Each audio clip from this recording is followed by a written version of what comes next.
الرحمن الرحیم۔ آب زمزم کا چشمہ جو مکہ مکرمہ میں خانہ کعبہ کے قریب واقع ہے، اسلامی تاریخ اور روحانیت میں ایک منفرد مقام رکھتا ہے۔ اس پانی کا سلسلہ ایک معجزے کے طور پر شروع ہوا اور آج بھی لاکھوں مسلمانوں کے لیے عقیدت و برکت کا سبب ہے۔ اس چشمے کی کہانی کا تعلق حضرت ابراہیم علیہ السلام، ان کی اہلیہ حضرت ہاجر علیہ السلام اور ان کے بیٹے حضرت اسماعیل علیہ السلام سے جڑا ہوا ہے۔ حضرت ابراہیم علیہ السلام کی آزمائش۔ حضرت ابراہیم علیہ السلام کو اللہ تعالیٰ نے ایک عظیم مشن اور مقصد کے ساتھ بھیجا تھا۔ ان کا مقصد توحید کی تبلیغ اور اللہ کی راہ پر لوگوں کو گامزن کرنا تھا۔ حضرت ابراہیم علیہ السلام کو اللہ کی طرف سے کئی آزمائشوں سے گزارا گیا اور انہی آزمائشوں میں سے ایک آزمائش ان کے بیٹے حضرت اسماعیل علیہ السلام کے ساتھ تعلق رکھتی ہے۔ حضرت ہاجر علیہ السلام اور حضرت اسماعیل علیہ السلام کا صحرا میں قیام۔ ایک موقع پر اللہ تعالیٰ نے حضرت ابراہیم علیہ السلام کو حکم دیا کہ وہ اپنی اہلیہ حضرت ہاجر علیہ السلام اور اپنے بیٹے حضرت اسماعیل علیہ السلام کو ایک بے آب و گیا صحرا میں چھوڑ دیں۔ حضرت ابراہیم علیہ السلام نے اللہ کے حکم کی تعمیل کی اور انہیں اس مقام پر چھوڑ دیا جہاں آج خانہ کعبہ موجود ہے۔ یہ مقام اس وقت غیر آباد اور پانیوں کھانے سے خالی تھا۔ حضرت ہاجر علیہ السلام کے ساتھ تھوڑا سا پانی اور کچھ کھجوریں تھیں، لیکن وہ جلدی ختم ہو گئیں۔ حضرت اسماعیل علیہ السلام جو اس وقت شیر خوار بچے تھے، پیاس سے رونے لگے۔ حضرت ہاجر علیہ السلام اپنے بیٹے کی پیاس بجھانے کے لیے بے چین ہو گئیں اور اللہ سے مدد کی دعا کرنے لگیں۔ حضرت ہاجر علیہ السلام کی سعی۔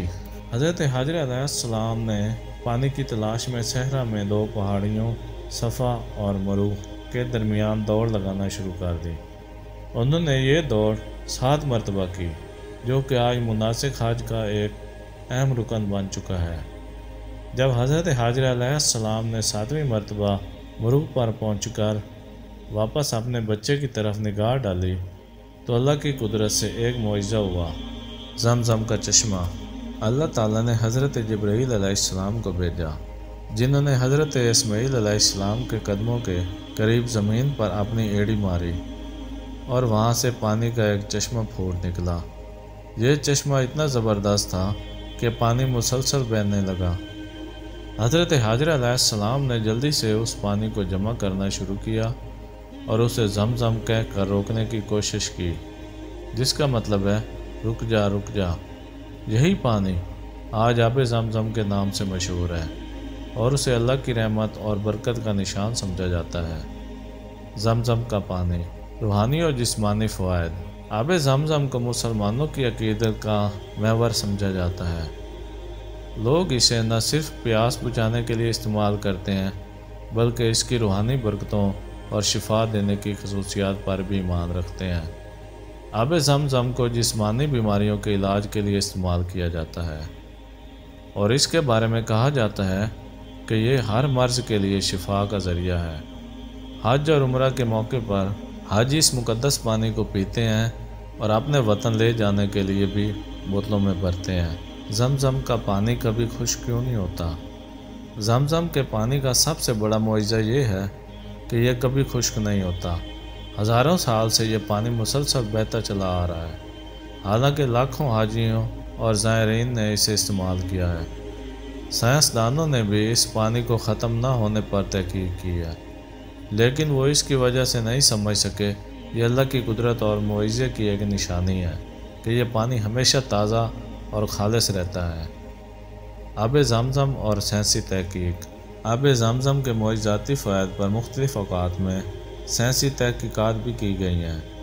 سائنسی تجربات سے معلوم ہوا ہے کہ آب زمزم میں خاص معدنیات موجود ہیں جو اسے منفرد بناتی ہیں۔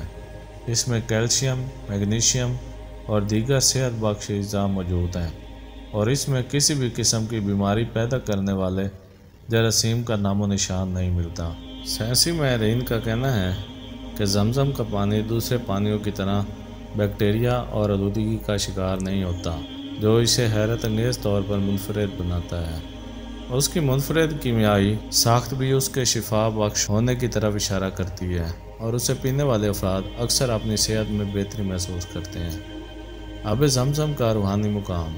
زمزم کا پانی صرف جسمانی بیماریوں کے لیے نہیں بلکہ روحانی بیماریوں کے علاج کا بھی ذریعہ سمجھا جاتا ہے۔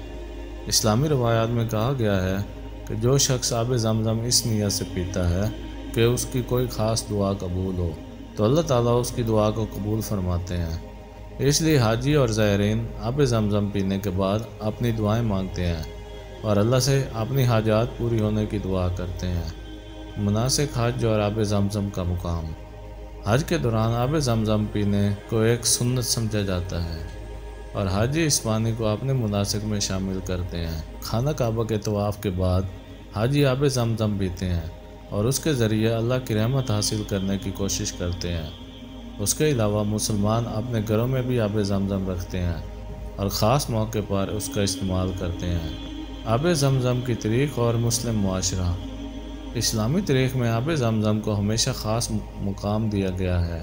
خلفائے راشدین کے دور سے لے کر آج تک مسلمان ہمیشہ اس پانی کو عزت اور عقیدے کے ساتھ استعمال کرتے آئے ہیں۔ مختلف مسلم حکمرانوں نے آب زمزم کے کنوؤں کی دیکھ بھال اور صفائی کا انتظام کیا تاکہ یہ پانی ہمیشہ موجود رہے اور مسلمانوں کے لیے برکت کا ذریعہ بنا رہے۔ آب زمزم کا عالمی پیغام۔ آب زمزم کا معجزہ انسانیت کے لیے اللہ کی رحمت اور عظمت کا پیغام دیتا ہے۔ یہ پانی ہمیں یاد دلاتا ہے کہ اللہ تعالیٰ کی قدرت بے حد و حساب ہے اور وہ اپنے بندوں کی ضرورتوں کو پورا کرنے کی صلاحیت رکھتا ہے۔ آب زمزم کی کہانی اللہ پر ایمان، صبر اور دعا کی قبولیت کی مثال ہے جسے ہر مسلمان اپنے دل میں محفوظ رکھتا ہے۔ اختتامیہ۔ آب زمزم کا معجزہ ایک ایسا واقعہ ہے جو ہمیں اللہ کی رحمت، محبت اور قدرت کا احساس دلاتا ہے۔ یہ پانی آج بھی اپنی خاصیت اور شفا بخش خصوصیات کے ساتھ موجود ہے اور لاکھوں مسلمانوں کے لیے روحانی اور جسمانی برکت کا ذریعہ ہے۔ آب زمزم کا پیغام ہمیں اللہ کی ذات پر توکل، صبر اور استقامت کا درس دیتا ہے اور اس بات کی یاد دہانی کراتا ہے کہ اللہ ہمیشہ اپنے بندوں کی مدد کرتا ہے۔ آپ کو یہ ایمان افروز واقعہ کیسا لگا؟ اپنی دعائیں اور تجربات علی وائس کے ساتھ شیئر کریں اور مزید اسلامی معلومات اور واقعات جاننے کے لیے ہمارے چینل کو سبسکرائب کریں۔ تو دوستوں، اپنا بہت سارا خیال رکھیے گا۔ ملتے ہیں اگلی ویڈیو میں، تب تک کے لیے اللہ حافظ۔